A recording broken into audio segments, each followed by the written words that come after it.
Welcome to this webinar organized by WeUni in partnership with Università Cattolica del Sacro Cuore. My name is Carolina. It's really nice to meet you, and I'll be your host for today's event on behalf of WeUni. Today, we are here with Università Cattolica to talk about the course in Humanities in Milan. And we have a really full agenda, actually. We will learn more about how humanities are shaping the way in which we understand, interpret, and influence the world. So this webinar will provide an in-depth look at how Università Cattolica in Milan can equip the students with the skills and knowledge to excel across a wide range of humanities fields. We will learn something more about this course with our panelists. So as you can see here, I'm not alone. I'm here with the Professor Caruso, full professor in economic policy at Cattolica International. We also have with us Giulia Invernizzi that will moderate the event, but she's also in the office for Cattolica International as well. And we also have with us Chiara Cottini. She's a current student here at Università Cattolica, and right now she is studying languages for international relations. So today we have also the possibility to have a really internal testimonial from the university, and we will learn more also about the life at Università Cattolica, the student experience. So you have many information. Also, I would like to remind you that at the end of the presentation, you will have the possibility to interact with the speakers. So you can do all the questions that you want in the box here on Zoom, and we'll go through them at the end of the presentation. And I also like to remind you that if you're interested in receiving the certificate of attendance for this masterclass, you can stay tuned because at the end, I will post a link to get the certificate. Okay, I see some people joining. Again, I would like to welcome you all. We are here with Università Cattolica del Sacro Cuore. And also, if you want to communicate to us where you are from, we are very curious to know, since we can't see your faces, but we are curious to know your nationality, of course. So you can write us in the chat.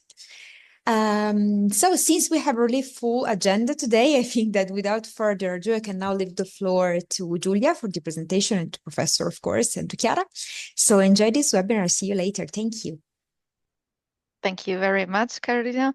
You can go ahead and have a second, go on the second part of the slide where we were talking about the agenda. Absolutely, it's the same thing that Carolina just mentioned, but I want to go a little bit into what the actual topics will be.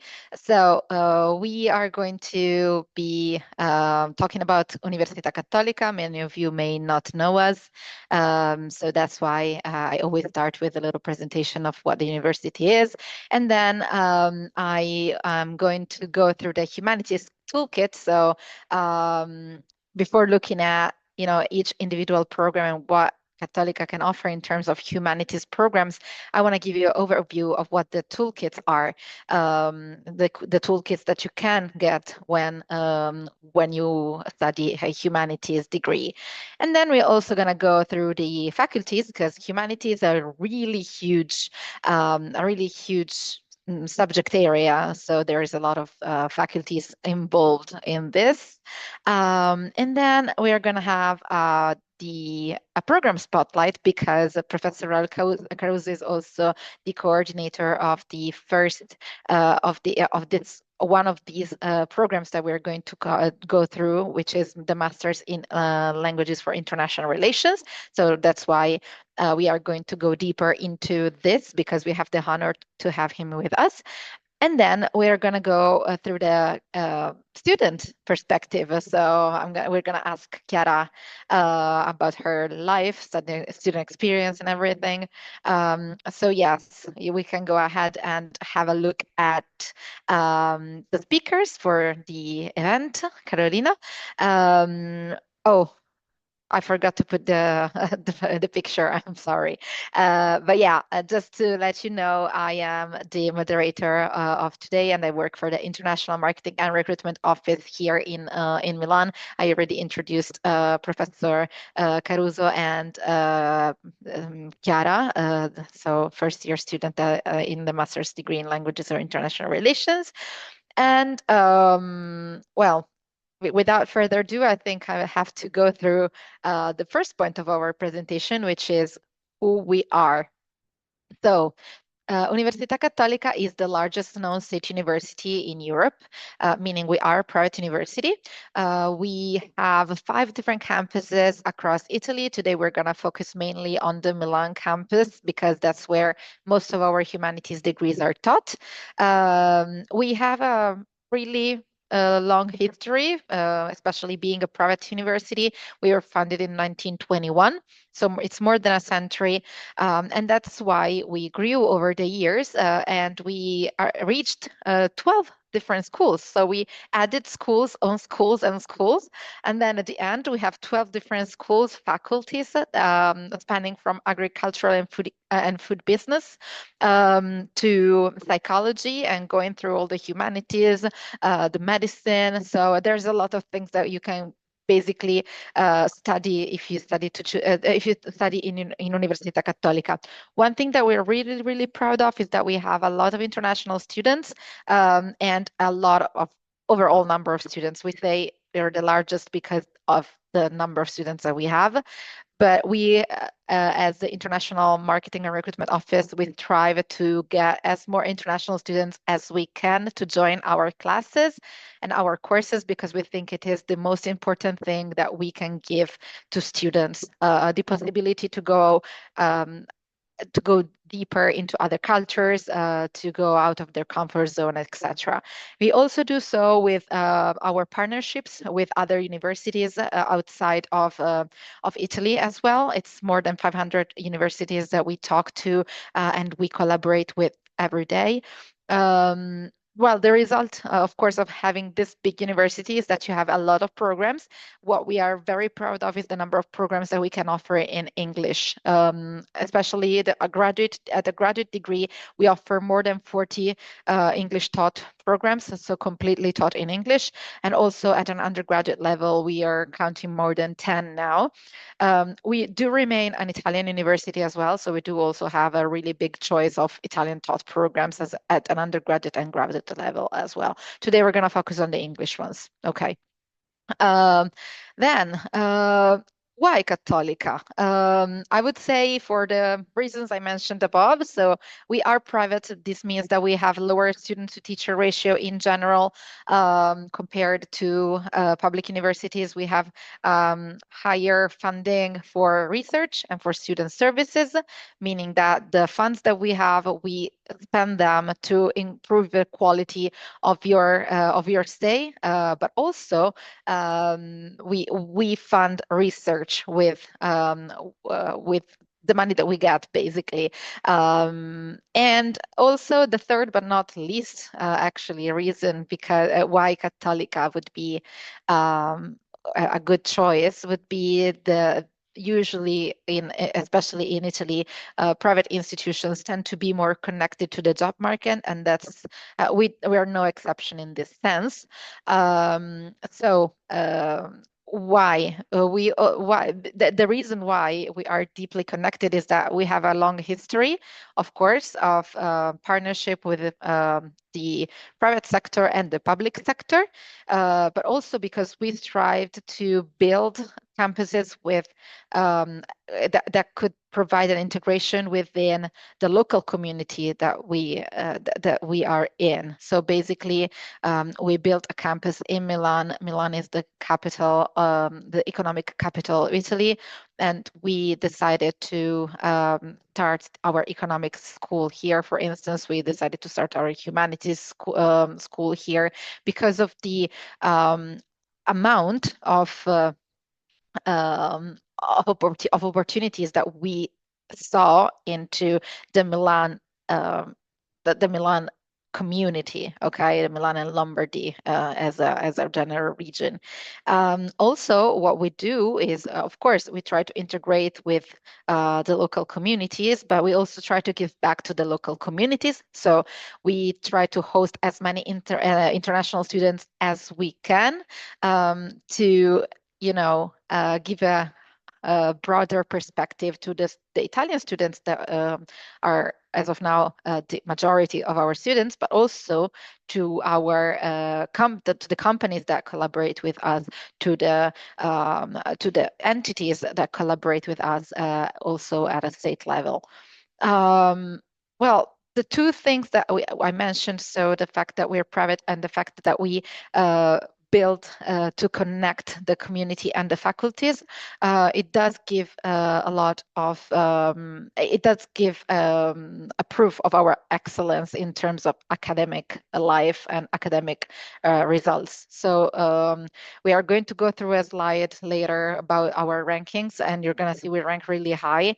But I think the most important reason why we are good at what we do is that we have a really multidisciplinary university.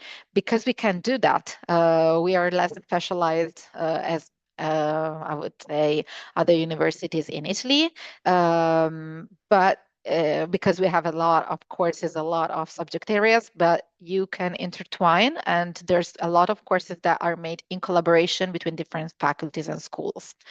Overall, all of this caters into a really nice student experience. So there is definitely, when we're gonna talk about this with Chiara, but there's definitely a sense of like recognition of the individual, and we try to accommodate for what you actually want to do, and what your many opportunities to go abroad. For instance, we give to a lot of our students.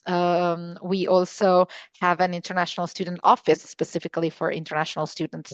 So overall, the student experience is really nice, and that's what they say about us, not to vent, of course, about ourselves. So yeah, we can absolutely have a look if you are interested in at the ranking slide, because I think it's very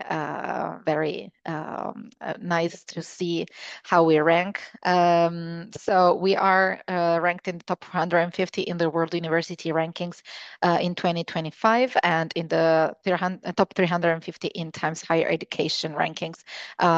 So it's two different entities who make rankings, but yeah, we really score high, especially compared to other Italian universities.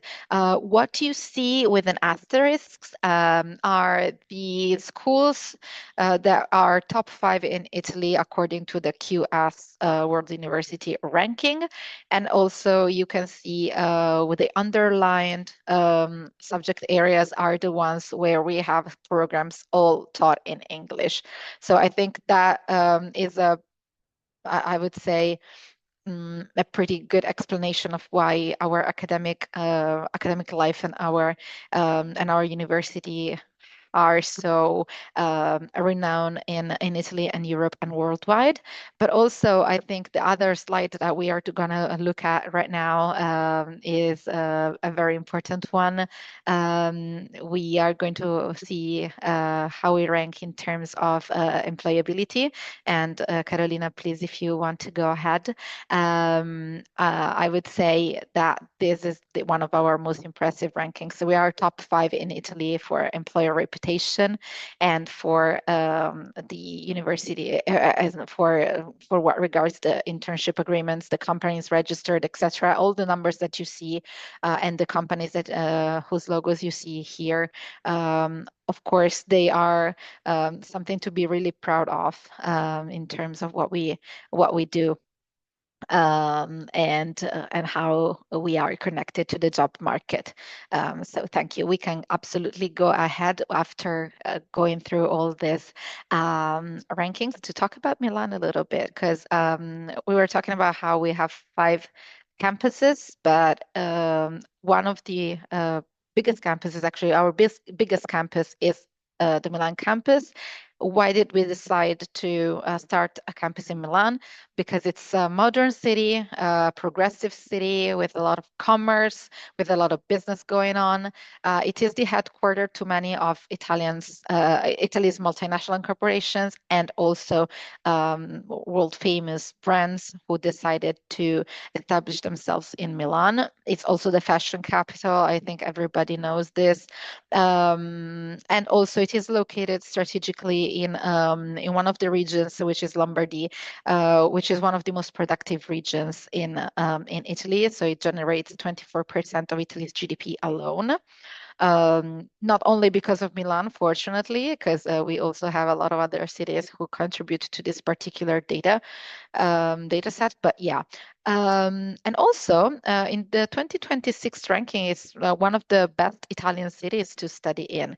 So I mean, the fact is, Milan is not like big, big, big. It's not like Paris. It's not like London. So there's not like 3 million, 4 million, 8 million people living here. It's just 1.5 million city. But well, it's like not that big. So I think that's one of the main reasons why students from around the world find it lively. You might have also heard of Milano Cortina 2026. There's a lot of events going on in Milan, actually. It's not only a sports city, of course, but that is, I would say, the biggest event we've had in the past 5 years, because we also had an expo, a university exposition in 2015. So yeah, there's a lot of things to do in Milan, and we decided to strategically locate our university in a place where everything happens, basically. So thank you, Carolina. So I would say I'm done with the general presentation of why you should study at Cattolica, but I would also go through the humanities toolkit I mentioned. So before we look at individual programs, I'd like to introduce a concept that connects everything that you'll see today. Because when students look at humanities degrees, they often see different titles. You see narration, you see communication, you see psychology, you see languages. But careers today, specifically, they're not built in silos, okay? They are built at the intersection of disciplines. So what we try to do at Università Cattolica is to not just make you study culture, okay? We try to build a professional toolkit, which is a set of skills which remain relevant across sectors and over time.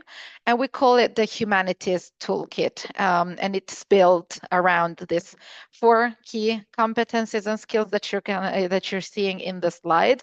So there's storytelling and cultural production, and that means to create content that turns cultural knowledge and history into meaningful projects, meaningful work.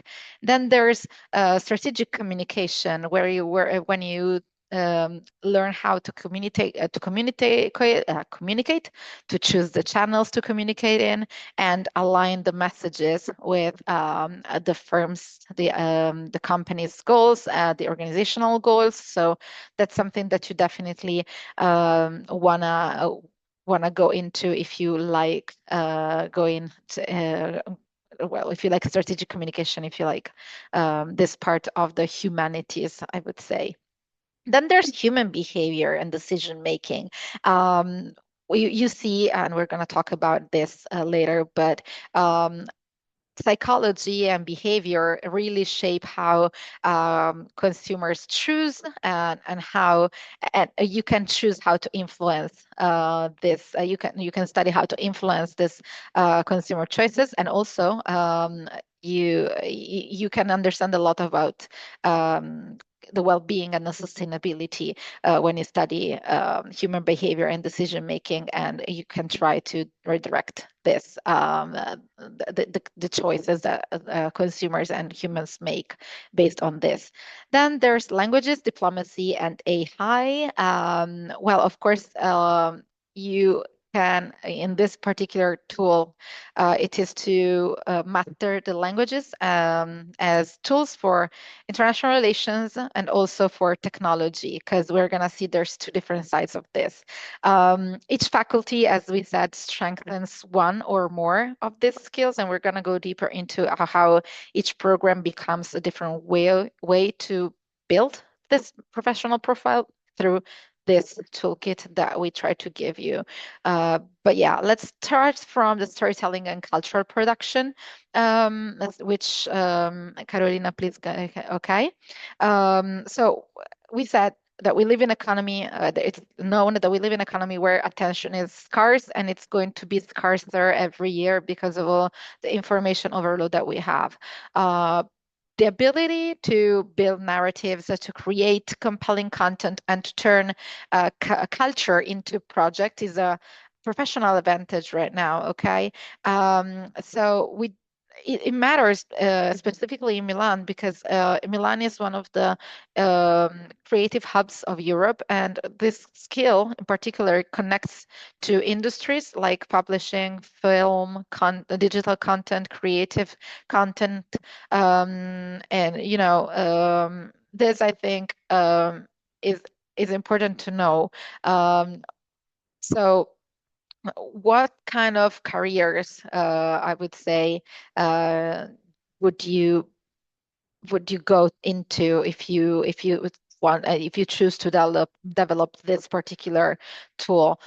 You can become a content strategy, a creative producer, a publishing and project manager. You can become a creative director as well. So there's a plenty of possibilities to start your career when you develop this particular skill. These three programs are the ones that I would say are the most, I would say, I don't have the word for this now, but these three programs definitely develop this this skill more than others. So it's the 1 year specializing master in international screenwriting and production, the MSc in the art and industry of narration, and the MSc in methods and topics in arts management. So these, as you see, are basically about cultural production as a whole, art, movies in the filming industry, the storytelling industry. Okay, then we go to the strategic communication tool that we are going to see in the next slide. Communication today is not just about speaking well. It's about understanding the audiences that you talk to. You want to choose the right channel and to align the messages that you're going to pass with the organizational goals. Okay, we do have one specific master in communication for business, media, and culture, which really strengthens this particular toolkit. Communication as a whole is a big tool that really spans across different channels, different career paths, etc. So when you develop strategic communication, you can translate ideas into influence. Okay, so from a corporate communication to media institutions, etc. Communication is what transforms these ideas, okay? And make it go live, make it go real, okay? So if you choose to specialize into this particular tool, in this particular skill, you can become a corporate communication strategy, a brand strategy, media manager, a marketing manager. So there's a lot of career possibilities if you want to go into this particular toolkit. Then there's the third pillar, which is human behavior and decision making. We were talking about, if you want to drive impact, you need to understand how people make decisions, okay? Because if you understand people, you can drive change in behavior. So psychology in particular, and human behavior and the decision making. It gives you the idea to on how to interpret behavior and to design how to influence this particular behavior. Okay. We do have a master's degree in consumer behavior psychology applied to food, health, and environment, which aims specifically at developing this skill set. And if you go into this particular program, and if you go deeper into the psychology subject area, you can develop to become a consumer insight analyst, a behavioral research specialist, a sustainability communication manager. So you can see those are all careers that you can choose to influence how consumers act. Okay. So that's, I would say, the third pillar. And then the fourth and last set is languages, diplomacy, and AI. But so the language that we speak is not just a language, okay? It's how the world works operatively. So without communicating, without speaking to each other, we cannot make the world go round, okay? Languages are not just learning another language. They're a tool for international relations, for diplomacy, for negotiation, for global careers. So it's not only, oh, I can speak another language. When you speak another language, you can build bridges, okay, which is, I think, the most interesting part of knowing a language. But there's also another side that most people don't look at that often. Language is at the core of technology right now. So if you have heard anything about AI, you know that it is called large language model. Okay, like the tools that artificial intelligence is powering, they are called large language models. Okay, so this it gives you an idea of how important language is in the technology, so from the technology side. Okay, humanities and techs right now, they are increasingly connecting each other. So there is a specific master's degree that we offer in linguistic computing, which does go deeper into the core of this language as a tool for technology. Okay. But also, if you are more interested in actually learning how to use languages as a means to improve international relations, to improve, the work of keeping the peace, or keeping more like a diplomatic, I would say, world.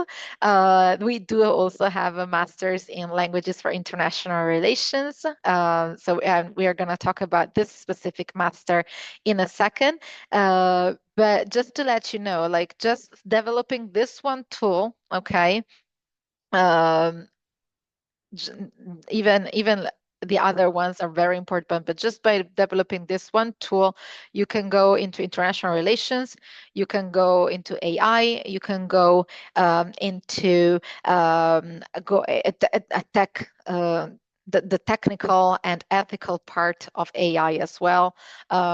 So there's like a plethora of possibilities that you need to that you can exploit when you learn and you go through languages, and not only as a means of speaking another language, but also as a means of connecting and connection between people and countries and institutions. Okay, so I hope it was an informative one. And right now, I think it's important that you know that there's 3 different schools that usually we talk about when we talk about humanities, because of the area, which is very vast.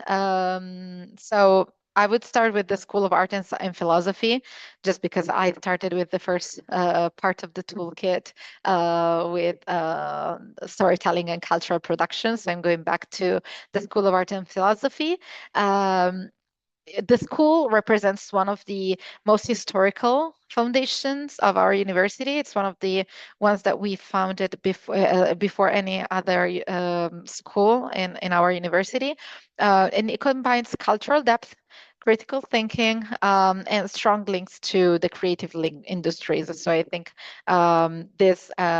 we said that Milan is particularly relevant in this story because of the combination of the tools and the skills that it gives you. It is very important to notice that it's in Milan and it will always be here. So the programs that we can see in the next slide for the School of Arts and Philosophy, they are three. So there's two different choices that you can make. You can choose to go into a graduate program with a 2-year master's degree in methods and topics for arts management and communication for business, media, and culture, as we talked about before. And then the 1-year specialized in master in international screenwriting and production. They're all under the same, I would say, big overview of the School of Arts and Philosophy.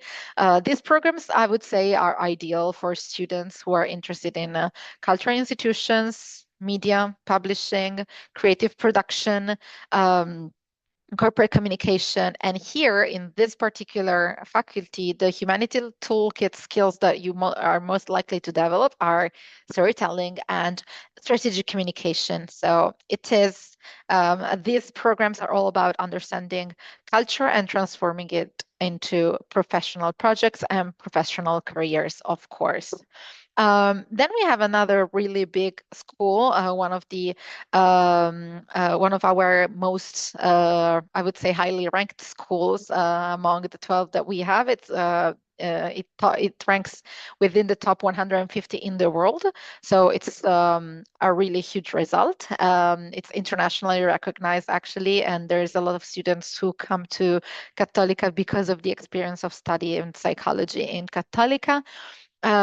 It's, as I said, one of our oldest faculties, and it's built on a century-long academic tradition, and it promotes a more person-centered and research-driven approach.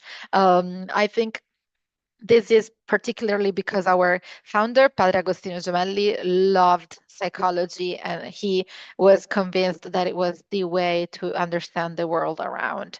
So the key program that we teach in this area, as I said, is psychology applied to food, health, and environment. So the master's degree in consumer behavior.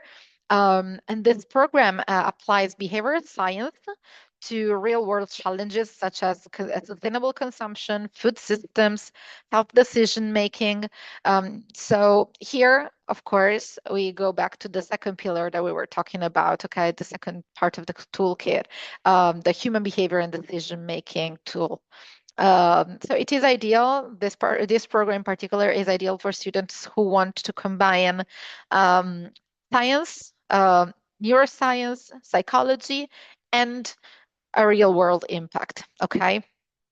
So moving on to the School of Linguistic Sciences and Foreign Literatures, which is the last one that we wanted to talk about, because it's the only also the one that we have more programs in, I would say, that connect to the humanities toolkit that we talked about during the webinar.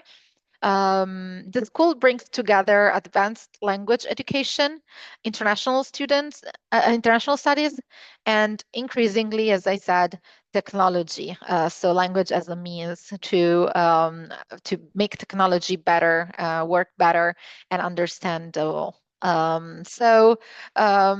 What we do in the School of Linguistic Sciences and Foreign Literatures is to focus on interdisciplinary education. So there's a lot of diverse curricula So as a university, we try to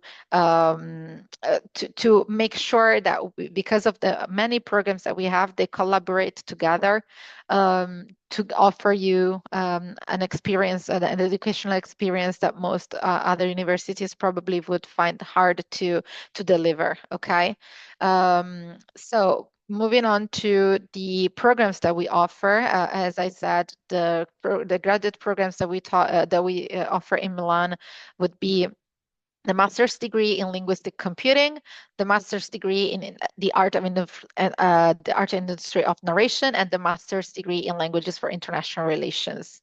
So these, I would say, all the three of them, they develop the ability to connect languages and AI, for instance, languages and digital communication, languages and storytelling, languages and geopolitics, I would say, languages and international organizations as well. Because language today, as we said, is about much more than fluency. It's about interpretation, negotiation, global understanding of a subject. So it is definitely among the programs that we have in this school.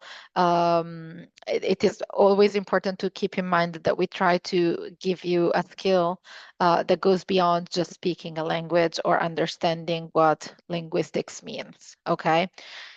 So it is within this school that we said we find the master's degree in languages for international relations, which we will now explore in more detail thanks to Professor Caruso, who is the coordinator of this master's in languages for international relations.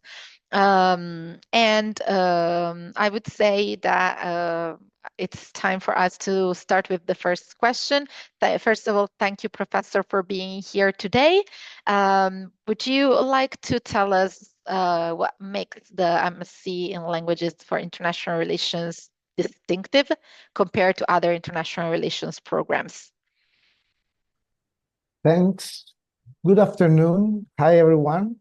I'm very delighted to be here and happy to say what is the remarkable difference that our program highlights with respect to the standard international higher programs. Of course, first of all, we have a very comprehensive study of languages applied to higher. But in particular, I also would like to stress that differently from other international relation programs, we have included some courses which are not common. For example, we are the only one program in Europe that has a course on peace economics. So basically, what are the economic drivers of peace? Now, everybody usually international relation program focus on war studies. Rather, we do focus also on how to build up peace by economic means, and this is something which is a course which is not very common, not only Europe but in general around the world. The second course, which has been tailored, is the course of quantitative methods and political risk. Is a course that we have imagined for be graduates in humanities that want to understand how to use some quantitative tools. So basically, first we provide students with some quantitative methodologies, and then we apply them to evaluate political risk of countries. Now, needless to say, after the large-scale invasion, the Russian large-scale invasion of Ukraine, and many business left in Russia, for example, or for example, after what happened in Venezuela, or maybe what's happening in Iran. So firms now evaluate much more in detail what are the risks related to political scenarios, and in Italy, for example, but even in across Europe, there are not many courses in political risk, and we include this, which is this course, which is unique in itself. Third, we have this course of Giulio Vernizzi has anticipated of argumentation. Argumentation, I mean, that's one of the practical aspect, how to employ languages in international relations. Argumentation is not widespread as well in standard international relation programs, but also, and I'm going to stop with this first answer, we also have some regional studies. So we do believe that international relations are not universal. I mean, there are some universal basic rules, but there are some context-specific issues which need to be addressed. And so we have each student is asked to choose two regional focuses, for example, Middle East, for example, Russia and Eurasia, and so on. And for some countries, for example, we have also a course on politics and multilingualism.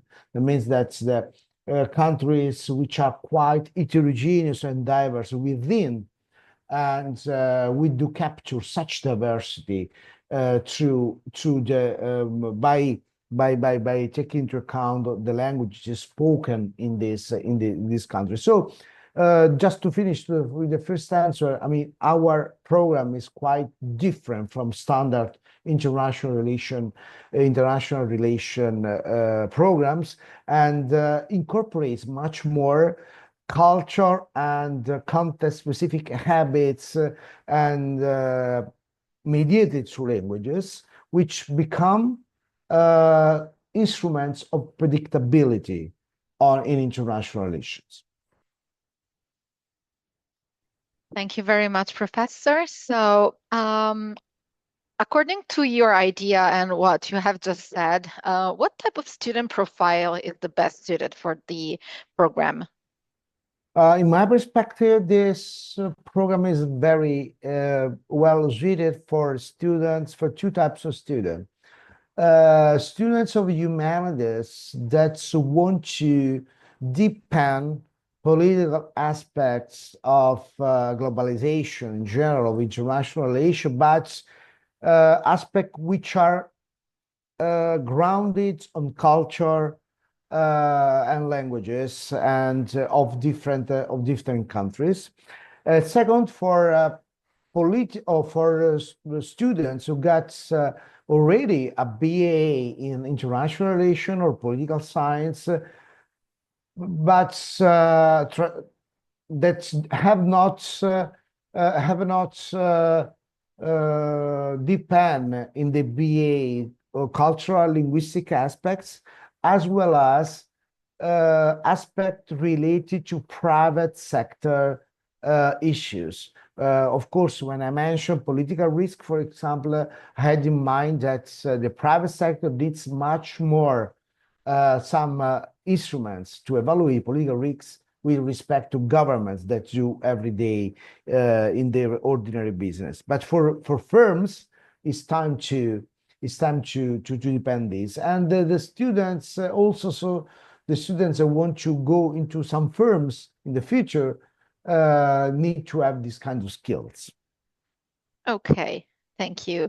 So how does the program prepare students for careers in international organizations and global business? Thanks for the question. As I told you, in a career in a private business, I mean, since we also have these courses on risk, on economics in general, students are much more oriented to international economics in general, okay, to globalization in general.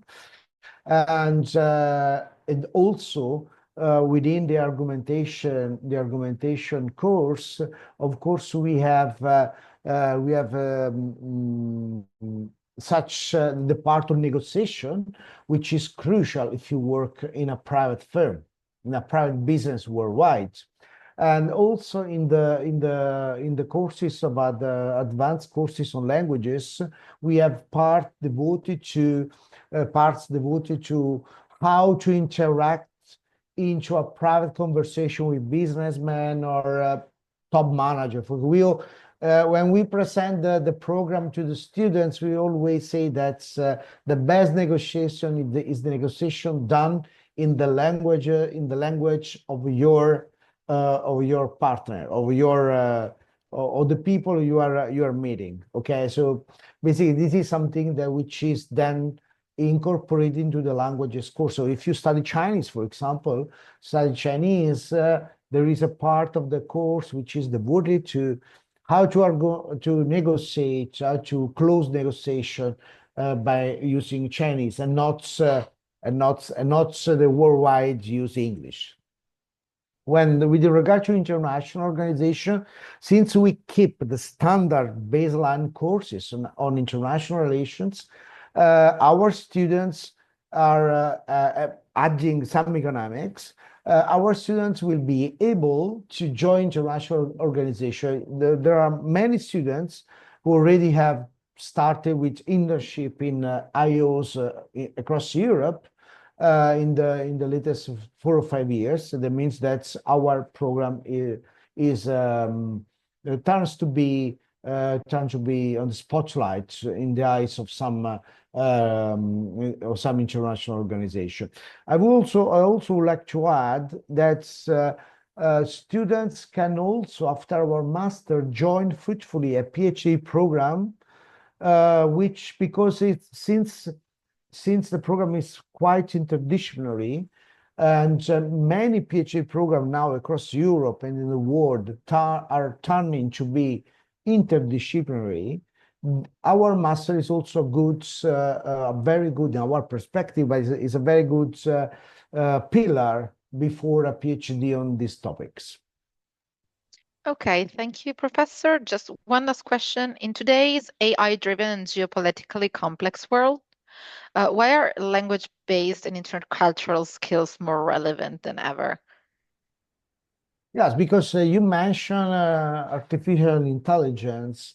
The point is that all the chatbots we are using are pre-trained. That means that they have incorporated a huge amount of information, and then they return contents based on this information. The point is that the best way to use artificial intelligence is to train the bots, saying what you really want to do. Okay, but in order to train personally your bots, you need to have a very robust background. So the best user of AI is a student with a comprehensive knowledge of international relations, which are so complex. And then you can also use AI. That's it. That's what we believe. Thank you very much, Professor. And I think it's time for us to go to Chiara, actually. So thank you for patiently waiting for your turn. So Chiara, before we go to the actual questions, can you briefly introduce yourself and give us an overview of your background before studying at Cattolica? Yes, sure. Good afternoon, everyone. My name is Chiara Cottini. I come from Domodossola, in the very north of Italy, in a very small city. So coming to Milan, studying Cattolica was shocking, as it is a very vibrant city.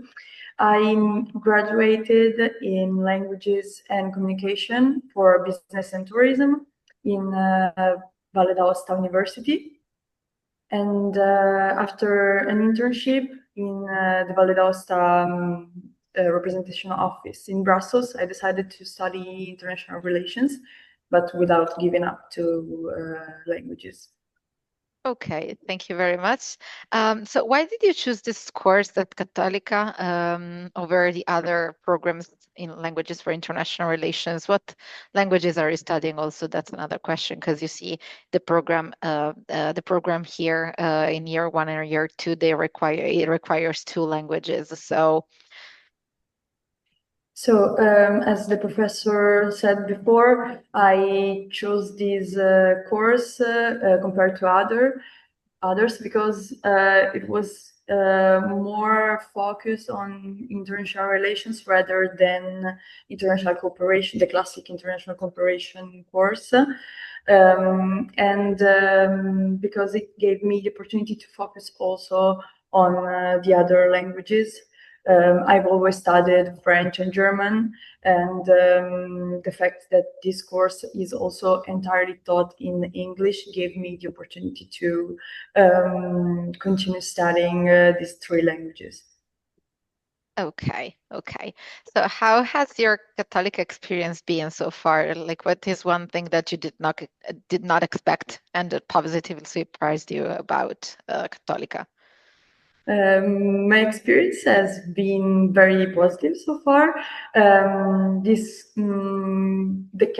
fact that the campus is very, I don't know, dislocated in different places in Sant'Ambrogio. Shocked me positively because I thought that it would have been more stressing, or I would have lost a lot of energy searching for different rooms. But actually, it makes the university experience much more vibrant because it makes us go out and talk more with other people also. One other thing that surprised me positively is the fact that there are so many international students also in my course. There are a lot of Erasmus students, so it gives us also the possibility to practice the languages we study and not only studying them without displacing ourselves. So yeah, it's very positive.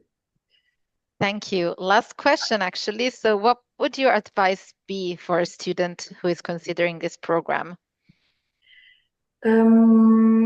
One thing I like about this program is the fact that every time I go out from the classroom, I feel ignorant. So one thing I advise to students that are choosing this program is to be as much open-minded as much as possible, and to keep studying even if the exam is over, because it's never over. And to talk as much as possible to also international students is a very enriching experience. Thank you very much, Chiara. I think we can go straight to the part where we present the application process really, really quickly, because I really want to go into the questions, because I see that there's been a couple. So the application deadline for this program for September 2026 is going to be the 7th of May 2026 for non-EU students, and the 24th of June for EU students. The deadlines do vary because of the visa process, which tend to be a little longer for students who do not reside in the EU.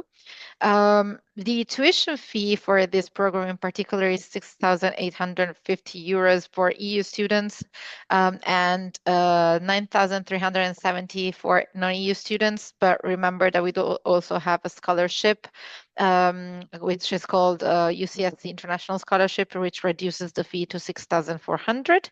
Most importantly, though, what are the entry requirements? So you have to have an undergraduate degree obtained by the 31st of July 2026, and then also an English proficiency as well. So because of the program is an international relations programs with languages, you have to have at least a B2.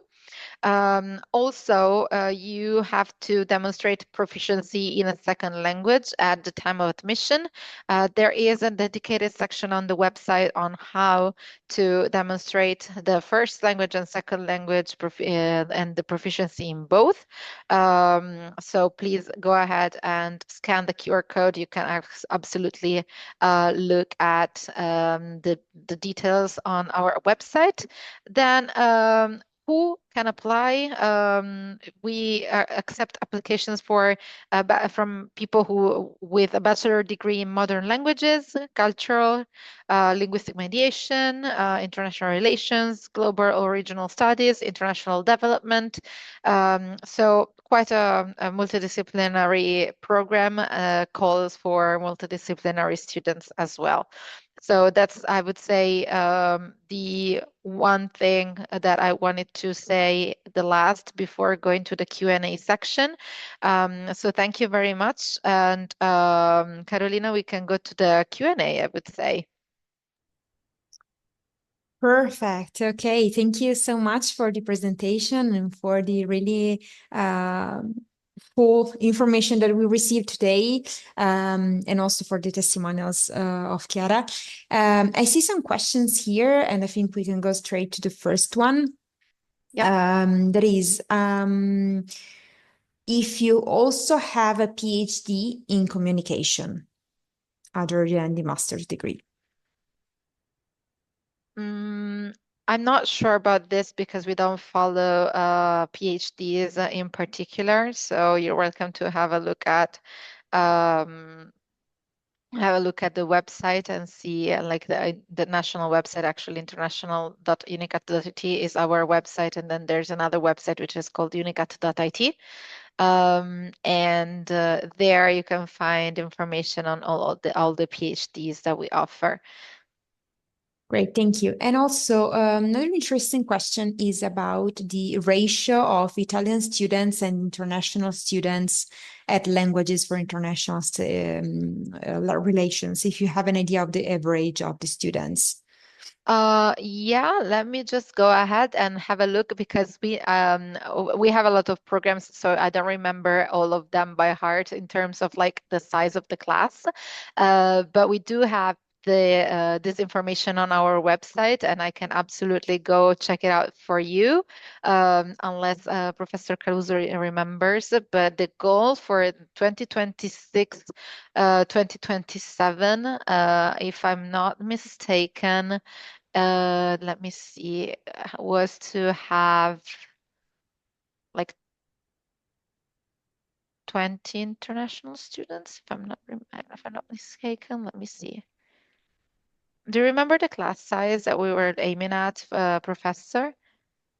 We have a class of 40 students, more or less. Okay. Which is very good for also for, and the international students, I think, are around 20%. Okay. Perfect, thank you. Also, I see a question about the accommodation. If you have the possibility to give accommodations to the student that comes from out of Italy. Yeah, so we do have some accommodation available, but usually it's not enough, unfortunately, to cover for everybody who wants to study. And as the other universities in Europe, we also do have an issue of space in Milan. There's a lot of students who want to come to Milan to study. Our spaces for accommodation are administered by Educat.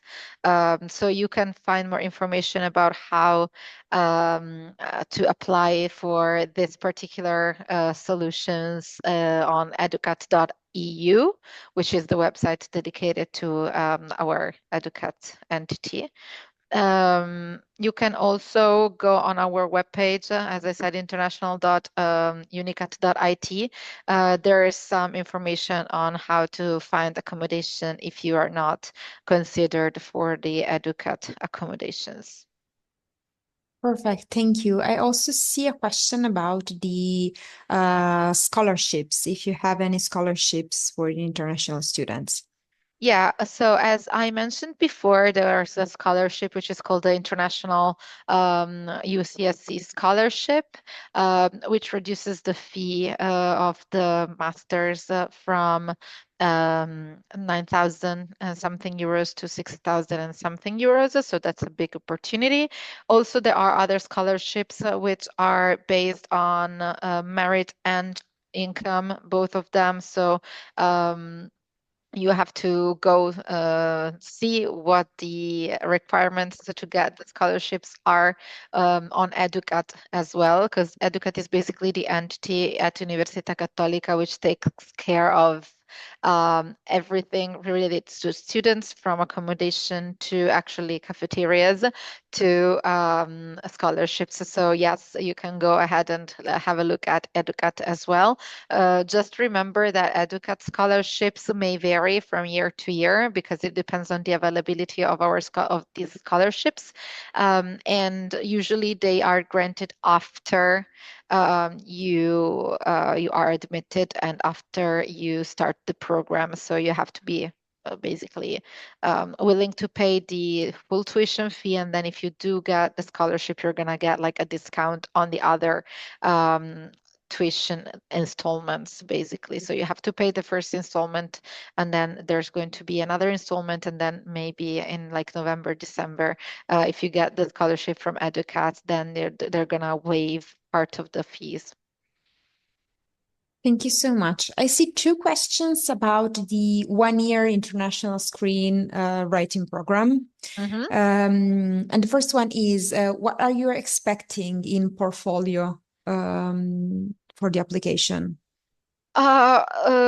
Well, again, there's a whole section of the webpage international.unicat.it, which is dedicated to the Masters in International Screenwriting and Production. So you can absolutely have a closer look at the, if you want to go with me, basically, there's going to be graduate programs and then 1 year specialized in Masters in the website, and then there's going to be a specific page on international screenwriting and production.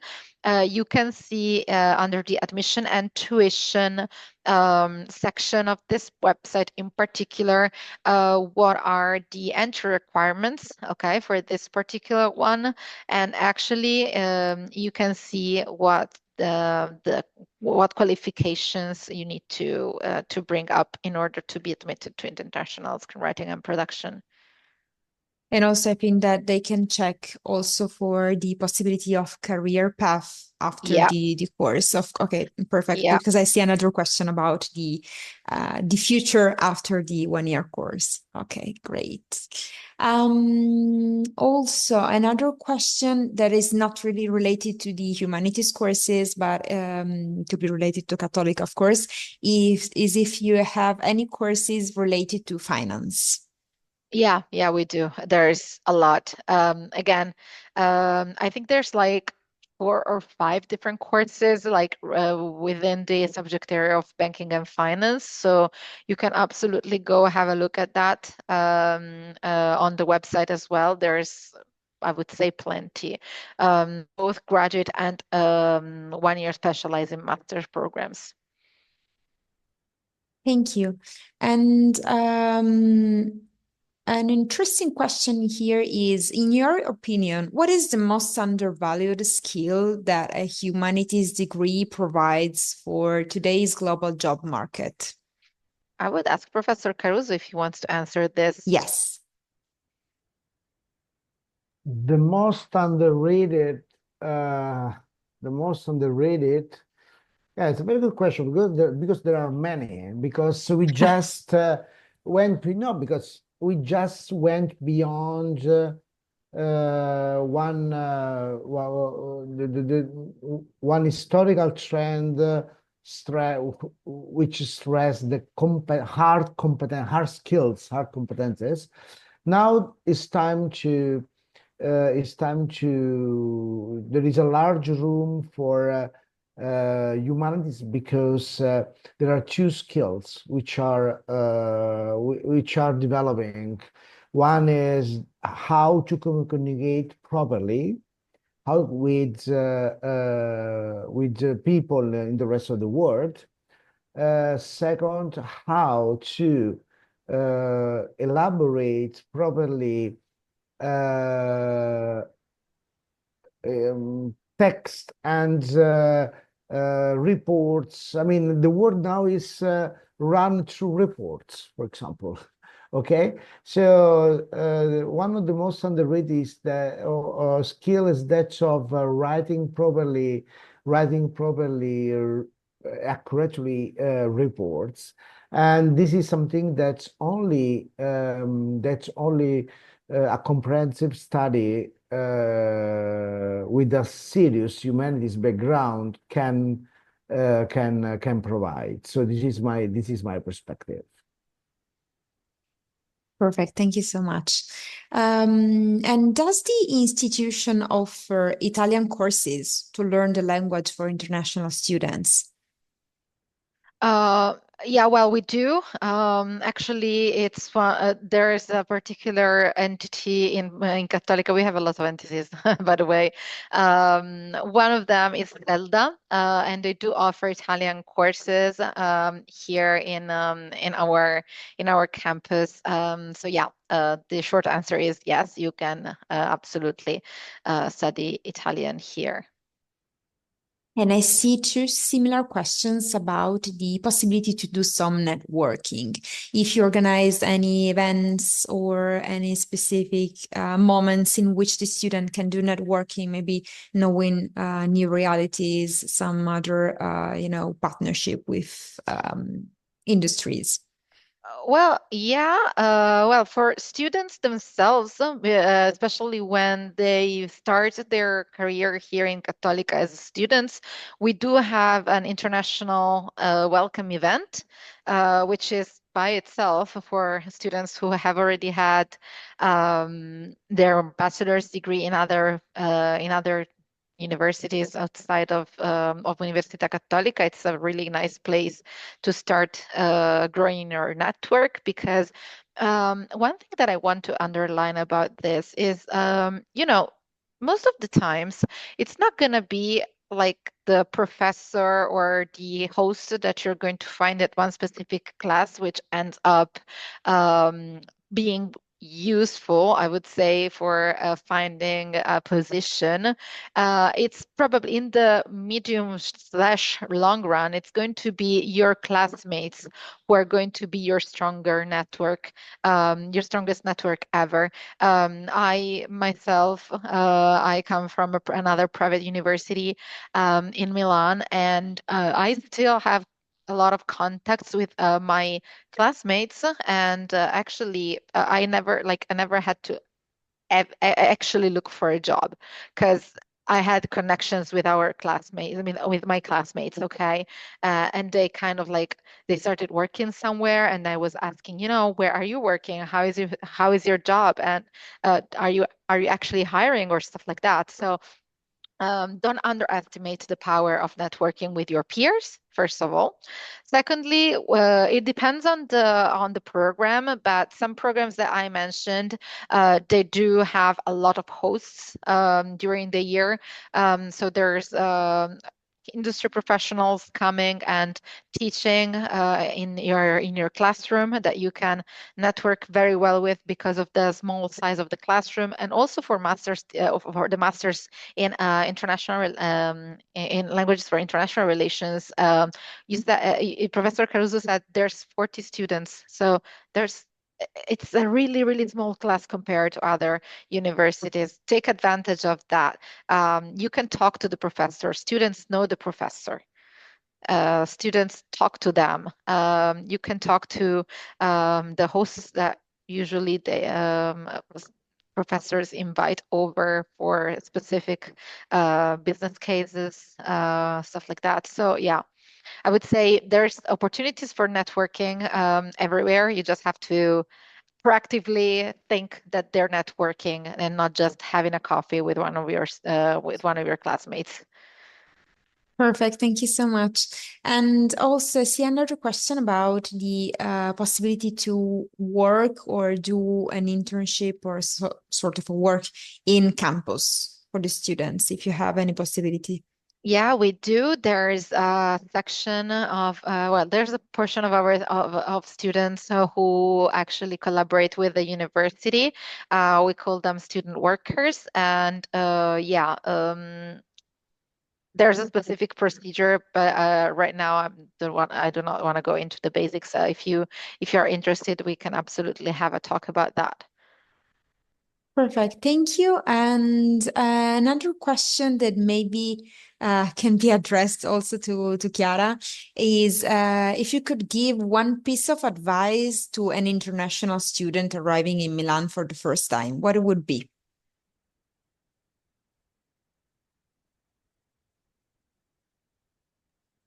I don't know, maybe also can repeat something you said before, because I feel it's very true.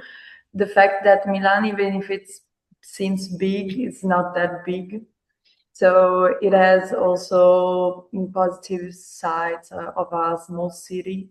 So one piece of advice could be to just go out and build connections, because even if it seems big and you feel alone, the city is not that big, and also the university is not that big. Thank you so much. I see some other questions that are about specific situations of students. Of course, every student has its path and its backgrounds. So what I would suggest to all the students connected today is to send an email with your specific questions to Università Cattolica, because in the next few days you will receive an email in which you will find, of course, the recording of this session. So you can take a look at it again, take all the information that you need, and also maybe the QR code if you want to scan it and take the information, but also you will receive the contact of the university.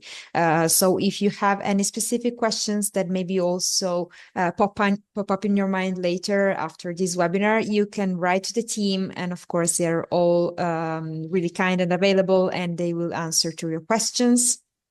And also, in the meantime, if you want to receive the certificate of attendance for this masterclass, you can click on the link that I'm sending in the chat right now and request it. And I would say that before we say goodbye, maybe I don't know if you have a last minute suggestion or anything that you would like to say to the students connected, Giulia or Professor, or even Chiara, if you want.